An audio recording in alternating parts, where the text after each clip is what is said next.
आप हमेशा ऐसे हंसते रहा दीजिए। अगर आपको मेरी कोई बात बुरी लगे ना, तो मुझे सजा दे दीजिए और खुद को तकलीफ मत दीजिए।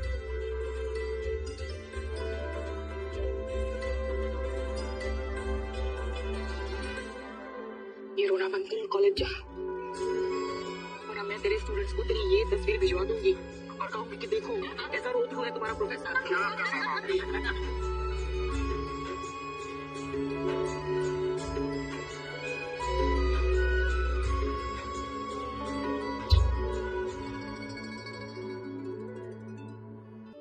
ईशान, वेट एक मिनट। हाँ,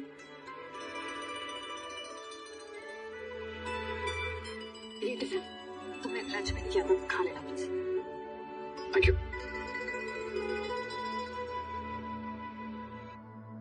मेरा मन कहता है अगर ईशान के लिए कोई लड़की सही है तो वो सिर्फ रीवा है।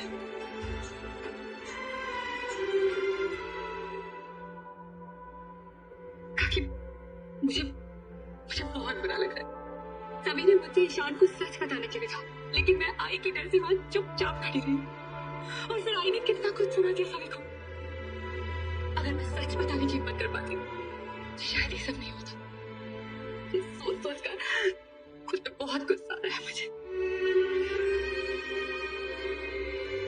मेरे साथ भी ऐसे ही होता था जब दिशा भी नहीं आती। मैं इस घर में न्यू नई नई शादी करके आई थी, तब मैंने सब कुछ देखा, कौन सही कौन गलत सब कुछ। मैंने बहुत बार सोचा कि मैं ईशान को जाके बोल दूं कि उसकी आई गलत नहीं थी, लेकिन मैं कुछ बोल ही नहीं पाती थी। अपनी इस गलती का पछतावा मुझे हर रोज होता है। तो आज खुद से गुस्सा है ना, मैं हर रोज गुस्सा होती हूँ अपने आप से। मैं अपनी गलती करेक्ट नहीं कर पाई, लेकिन तुम अपनी गलती सुधार सकती हो। खुद को जिंदगी भर पछतावा में मत डालना शिखा। तू ना जाके ईशान को सब कुछ सच सच बता दे। उसे बताना कि वो बेचारी सभी अपने कमरे में चुपचाप बैठी थी जब अक्का साहब ने उसे लॉक कर दिया था। और ये भी बता देना कि वो सेमिनार जाने के लिए जिद नहीं कर रही थी। बता दे उसे, सब कुछ बता दे, ताकि इस बात को लेके उन दोनों में कोई अनबन ना हो, कोई गलतफहमी ना हो। बता दे अस्मिता।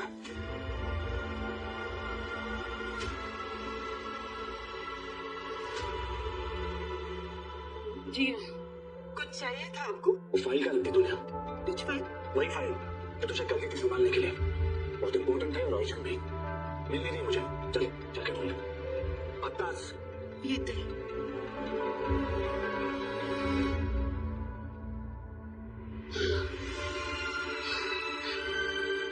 थैंक यू पापा। शिखा का कुछ सुना नहीं। अगर वो मेरी और अस्मिता काकी की बात सुनने की तो आज अस्मिता काकी को बहुत डांट पड़ती।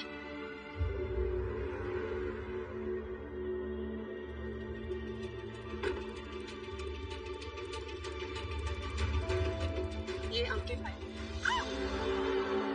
तो कब फिर तू क्या बढ़ गई? तो शिखा को अक्का साहब के खिलाफ सब सुन लिया मैंने। अब तो साहब की जगह लेना चाहती थी उसका। खिलाफ बढ़कर के अपनी कहन मांगी बेटा की करेगी तू, लेकिन तेजी नेताजी का कोई फायदा नहीं है। ये बात कान खोल कर सुनो अस्मिता, इस कानून ने सिर्फ और सिर्फ अपना हाथ चला है, समझ लो। लेकिन मैंने क्या किया है? कुछ गलत तो नहीं बोला ना किसी ने? अक्का साहब के खिलाफ जाकर लोगों को भड़काना गलत है। अक्का साहब के खिलाफ जाकर उस सभी की मदद करना, उसका साथ देना गलत है। आज तुम्हें कुछ नहीं कर रहा हूँ अस्मिता, तुझे धोखा दे रहा हूँ, लेकिन आइंदा अगर ऐसी गलती की है ना तो देखना मुझसे बड़ा कोई नहीं होगा।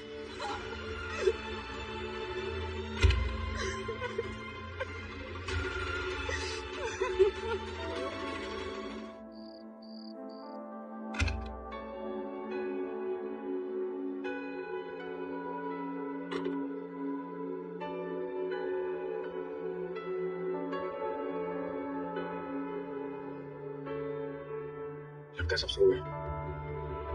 रात भी काफी हो चुकी है।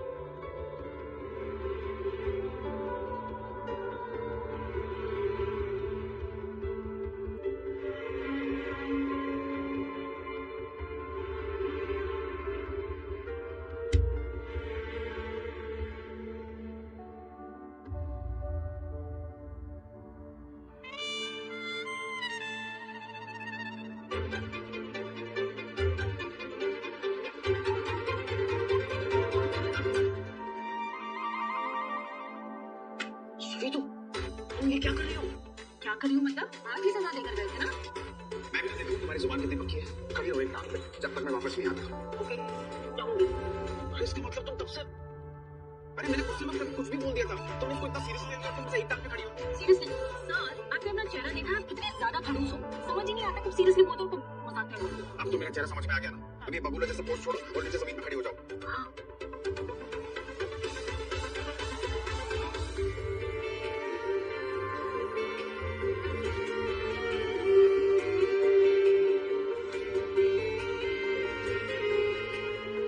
आपको पकड़ने की जरूरत नहीं, मैं खुद को संभाल सकती हूँ।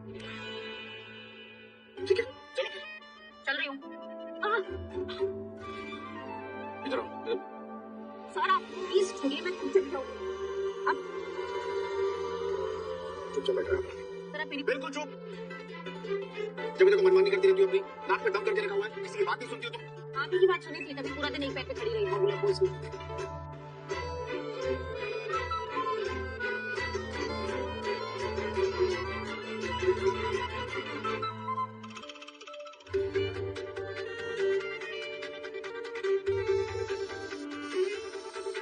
चुपचाप रहना, बोलना मत।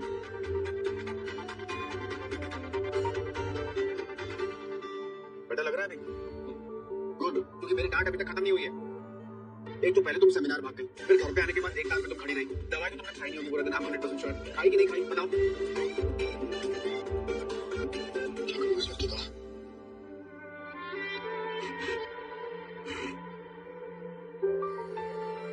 चलो दवाई खाओ। सर चुपचाप दवाई खाओ पहले। सर आप मेरी बात सुनिए। क्या बात सुनो तुम्हारी मैं? पानी। तो पानी की क्या जरूरत है तुम्हें?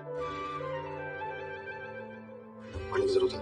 पानी पानी लेके आता हूँ ना मैं। पानी के बगैर दवाई कैसे खाओगे तुम? ठीक है कोई बात नहीं, ये लो पानी लो, ये लो, ये लो, पकड़ो, ये लो।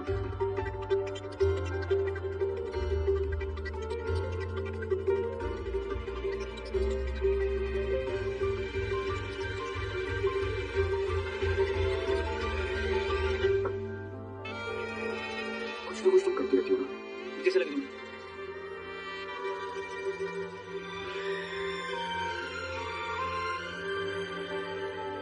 खुद बंद क्या बैठी हो, बताओ कैसे लगी? आप डिसाइड कर लो, मैं बोलूँ या चुप रहूँ। तुम मेरी बड़ी बातें सुनती हो जैसे। बोलो चुपचाप, कैसे लगी? कैरियर काटते काटते लग गई। तुम कैरियर काट रही थी? अक्का साहब को आम का अचार बनाना था तो उन्होंने कहा कि कैरियर काट दे।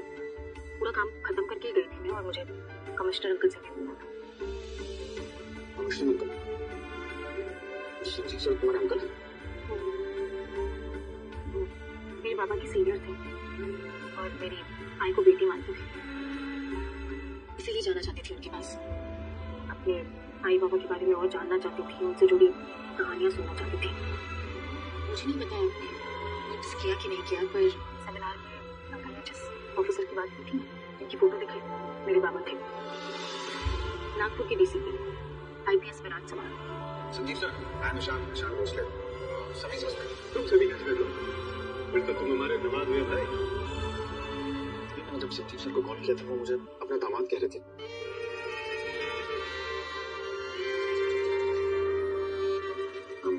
सॉरी मैंने थोड़ा ओवररिएक्ट किया। मुझे नहीं पता था कि संजीव सर से मिलना तुम्हारे लिए इतना ज्यादा इम्पोर्टेंट है। तुमसे उनके लेक्चर नहीं अटेंड करना चाहती थी, बल्कि तुम उनसे अपनी आई बाबा की कहानियां भी सुनना चाहती थी, है ना? दादा वो काका साहब ने बुलाया। हाँ उनसे कहो मैं 2 मिनट में आ रहा हूँ। नहीं आपको नहीं, सिर्फ सभी को बुलाया।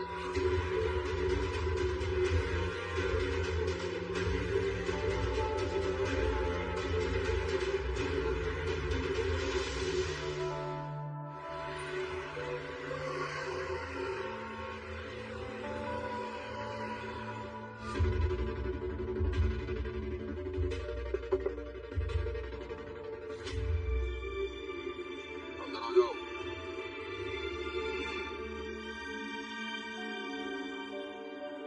आपने बुलाया सर? सुना तुम कमिश्नर सालोस्कर को मिलने गई थी। जी। क्या लगते हो